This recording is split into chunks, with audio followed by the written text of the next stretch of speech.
Friends, welcome back to my YouTube channel. तो हम कर रहे थे perfect competition done, monopoly done. अब हम करेंगे मोनोपोलिस्टिक। तो मोनोपोलिस्टिक मैंने आपको वन लाइन में पहले भी बताया था कि क्या होता है। मोनोपोलिस्टिक मार्केट वो मार्केट होती है जहां पे मतलब कि प्रोडक्ट्स हैं, मतलब सेलर भी बहुत हैं और जहाँ पे बायर भी बहुत है। बहुत बढ़िया वाला कंपटीशन है, हाई लेवल का कंपटीशन।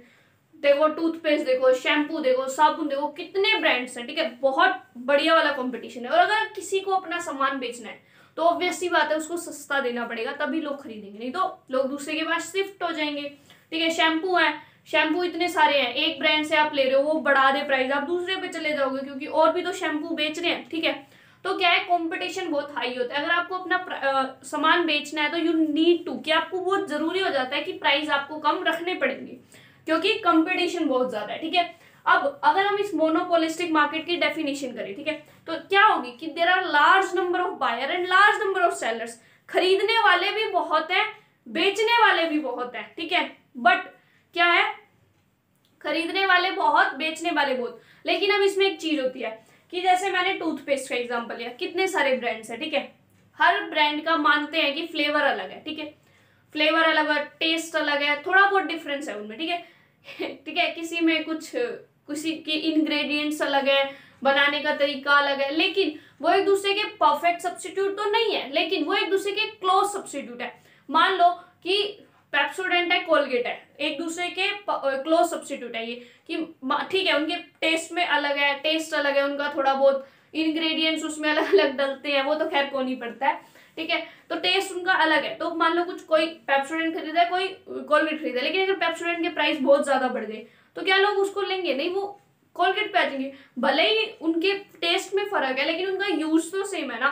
तो इसीलिए हम बोलते हैं कि वो क्या है, वो एक दूसरे के परफेक्ट सब्स्टिट्यूट तो हम नहीं कह सकते, बट वो एक दूसरे के क्लोज सब्स्टिट्यूट है। तो monopolistic market is a type of market where there are large number of buyers and large number of sellers and product of this market are close substitute, कि यहाँ पे जो प्रोडक्ट्स होंगे वो एक दूसरे के क्लोज सब्स्टिट्यूट होंगे। ठीक है, तो अब हम मोनोपोलिस्टिक के फीचर्स पे आए। तो फर्स्ट फीचर मोनोपोलिस्टिक का, फर्स्ट फीचर क्या होगा? Again large number of buyer and large number of seller.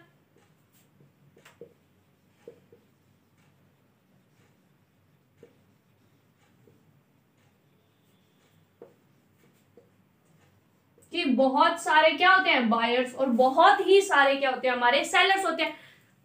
कि मार्केट पे बायर खरीदने वाले भी बहुत हैं, बेचने वाले भी बहुत हैं, दुनिया भर के ब्रांड्स पे है। ठीक है, और अब हमारा देखो, बायर भी बहुत सारे हैं, सेलर्स भी बहुत सारे हैं हमारी मार्केट में, लेकिन क्या सभी बायर और सभी सेलर के प्रोडक्ट्स एक जैसे तो नहीं है ना?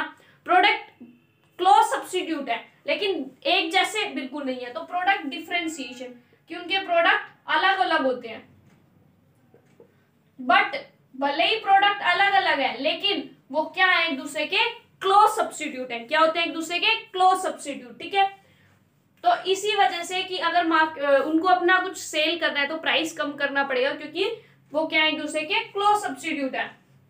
अब हम नेक्स्ट फीचर पे आते हैं कि मोनोपोलिस्टिक मार्केट, अभी तक हमने दो पढ़े, large number of buyer, large number of seller, and next हमने पढ़ा प्रोडक्ट डिफरेंशिएशन। क्या पढ़ा हमने? प्रोडक्ट डिफरेंशिएशन, की प्रोडक्ट्स उनके अलग अलग है लेकिन एक दूसरे के क्लोज सब्स्टिट्यूट। अब हमारा नेक्स्ट पॉइंट पे आए। देखो कोलगेट को देखो, पेप्सोडेंट को, मतलब कोई भी आप ब्रांड देख लो, कितनी टीवी पे ऐड आती है, यूट्यूब चलाओगे उस पे भी ऐड आ जाती है बीच बीच में। ठीक है, तो इनको अपना सामान बेचने के लिए क्या, लोगों से कॉन्टेक्ट, मतलब लोगों को एनकरेज करना पड़ता है अपना सामान खरीदने के लिए। तो इनको क्या करना पड़ता है? एडवर्टीजमेंट करनी पड़ती है, पोस्टर लगेंगे, दिखेंगे आपको, टीवी पे ऐड दिखेगा।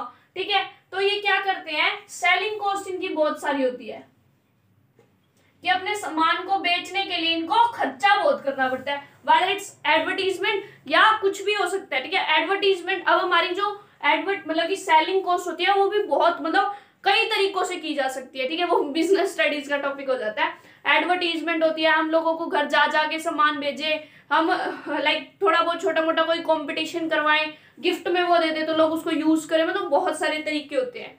ठीक है, तो मेन मोटिव इनका एनकरेज करना होता है, कस्टमर्स को अट्रैक्ट करना होता है, कस्टमर को, जो ताकि वो इनका सामान खरीदें, और इसलिए इनको सेलिंग कॉस्ट बहुत ज्यादा आती है। नेक्स्ट अगर हम बात करें तो इनका डिमांड कर्व, ठीक है, हमने अभी तक डिमांड कर्व, भाई ये तो मैंने आपको बता दिया कि अगर सामान ज्यादा बेचना है तो सस्ता बेचना पड़ेगा, ठीक है, सामान अगर ज्यादा बेचना है तो सामान सस्ता बेचना पड़ेगा। तो क्या होती है इनकी भी डाउनवर्ड स्लोपिंग,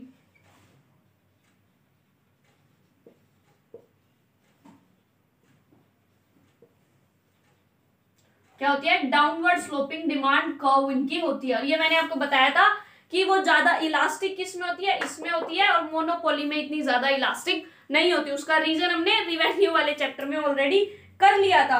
अब अगर हम नेक्स्ट बात पे, अगर हम नेक्स्ट हमारा आए तो इनमें जो कंपटीशन होता है, ठीक है, कभी भी ना, आप देखो ना, ये कभी भी प्राइस पे नहीं लड़ते, ठीक है, नॉन प्राइस कंपटीशन होता है। आप कभी भी एड देखते हो, ठीक है, ये यूं नहीं कहते कि मेरा प्रोडक्ट इससे सस्ता है, और ना ये दूसरे का नाम लेते हैं, हाँ ऐसे जरूर दिखा देते हैं वो क्वालिटी पे, कि जैसे घड़ी डिटर्जेंट, साधारण सर्फ का ये रिजल्ट था, घड़ी डिटर्जेंट का ये रिजल्ट है, ठीक है, तो मतलब वो प्रोडक्ट का नाम भी नहीं यूज करते। सेकेंडली वो प्राइस भी नहीं कि उसका प्राइस इतना है और हमारा प्राइस इतना है। तो इनमें जनरली जो कंपटीशन होता है नॉन प्राइस कंपटीशन होता है। ऐसा नहीं है कि वो कुछ गवर्नमेंट ने ऐसा कहा है, नहीं, वो अपने आप ही वो आपस में डिसाइड कर लेते हैं। आजकल तो वैसे प्राइस कंपटीशन होने लग गया, जैसे कि आपने पैराशूट और डाबर का आई थिंक नारियल का तेल, उसमें प्राइस कंपटीशन चल रहा है कि वो बोलता है मेरा इससे सस्ता है। लेकिन ज्यादातर जो है वो कभी भी प्राइस पे नहीं लड़ते, प्राइस पे वो अपनी लड़ाई नहीं लड़ते। ऐसा नहीं कहते कि हमारा इससे सस्ता है, हमारा ही खरीदो, वो उसका नाम भी नहीं यूज करते इवन प्रोडक्ट के, वो सिंपल बोलते हैं साधारण चीज ऐसी और हमारी ऐसी, ठीक है। तो वो कभी भी प्राइस पे लड़ाई नहीं करते, उनका कंपटीशन नॉन प्राइस कंपटीशन होता है। नेक्स्ट हम क्या बात करें कि उनमें एंट्री और उनमें एग्जिट जो होती है, देखो मोनोपोली की तरह पूरी तरह रेस्ट्रिक्टेड भी नहीं होती, और परफेक्ट कंपटीशन की तरह पूरी तरह फ्री एंट्री एग्जिट भी नहीं होती, ठीक है। तो फ्रीडम होती है, लेकिन थोड़ा बहुत, मतलब फ्री एंट्री एग्जिट नहीं कह सकते हम, फ्रीडम होती है थोड़ी बहुत, freedom of entry and exit, लेकिन उसके पीछे कुछ रीजन होते हैं, मतलब उनको अपने आप को कहीं रजिस्टर्ड करवाना पड़ सकता है, कुछ कॉपीराइट वगैरह लेना पड़ सकता है, ठीक है, तो या रजिस्ट्रेशन जैसे कंपनी एक्ट के अंदर अपने आप को रजिस्टर करवाना पड़ेगा, तो थोड़ी बहुत मतलब की होती है जो उनको फॉर्मेलिटीज करनी पड़ती है। परफेक्ट कंपटीशन में कोई फॉर्मेलिटीज नहीं करनी पड़ती, ठीक है, कोई डॉक्यूमेंटेशन नहीं होता। यहाँ पे आ जा सकते हैं लेकिन थोड़ी बहुत फॉर्मेलिटीज तो करनी पड़ती है, ठीक है। उसके बाद अगर हम नेक्स्ट बात करें तो जैसे हमने कहा था कि वहां पे factors of production perfect mobile होते हैं, कि जहां ज्यादा मिला वहां चले जाते हैं। यहाँ फैक्टर्स ऑफ प्रोडक्शन में इतनी ज्यादा मोबिलिटी नहीं होती। क्या? लैक ऑफ परफेक्ट मोबिलिटी, पूरी तरह से मोबाइल नहीं होती, ठीक है। नेक्स्ट हमारा जो आता है कि मतलब कि जैसे हमने परफेक्ट कंपटीशन में किया कि मतलब बायर सेलर दोनों को अच्छे से पता है, मार्केट की पूरी नॉलेज है। यहाँ पे ना बायर को पूरी नॉलेज है ना सेलर को पूरी नॉलेज है। आपको पता है कि टूथपेस्ट के गिनती है 4 या 5 ब्रांड पता है, लेकिन कितने सारे ब्रांड और भी होंगे जो हमने कभी सुने भी नहीं, ठीक है। तो पूरी तरह नॉलेज इसमें नहीं होती मार्केट की, ठीक है। तो क्या होता है? लैक ऑफ परफेक्ट नॉलेज,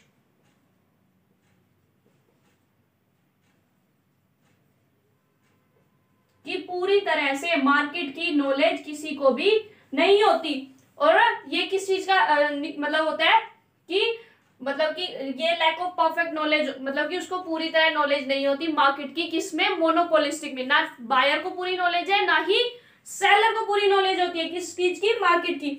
अब देखो, अब हमारा वैसे तो मेन हो चुका है, लेकिन एक कभी कभी डिफरेंस आता है कि प्रोडक्ट डिफरेंशिएशन और प्राइस डिफरेंशिएशन के अंदर। वो क्या होता है? क्या? प्रोडक्ट डिफरेंशिएशन और प्राइस डिफरेंशिएशन। प्रोडक्ट डिफरेंशिएशन होता है कि प्रोडक्ट का थोड़ा सा अलग होना, जो कि मोनोपोलिस्टिक में हुआ कि एक दूसरे के परफेक्ट तो नहीं बट क्लोज सब्स्टिट्यूट होते हैं, और थोड़े बहुत प्रोडक्ट्स अलग दिखने में अलग अलग भी होते हैं, ठीक है। और दूसरा क्या है? Price discrimination. क्या होता है कि अलग पर्सन से अलग प्राइस चार्ज करना। जैसे मैंने एग्जांपल दिया, मोटी पार्टी है तो ज्यादा प्राइस ले लेते हैं, गरीब शायद उठी है थोड़ा सा सस्ता दे दिया, तो वो होता है प्राइस डिस्क्रिमिनेशन। तो दोनों में अंतर है, दोनों में डिफरेंस है। प्रोडक्ट डिफरेंशिएशन और प्राइस डिस्क्रिमिनेशन अलग अलग कंसेप्ट है, और अलग होता है, प्राइस डिस्क्रिमिनेशन किसमें होता है, हमारी मोनोपोली में। So thank you so much guys for watching my video. अब हमारा नेक्स्ट टॉपिक जो है ओलिगोपोली मार्केट, वो हम नेक्स्ट लेक्चर में करेंगे। बाय।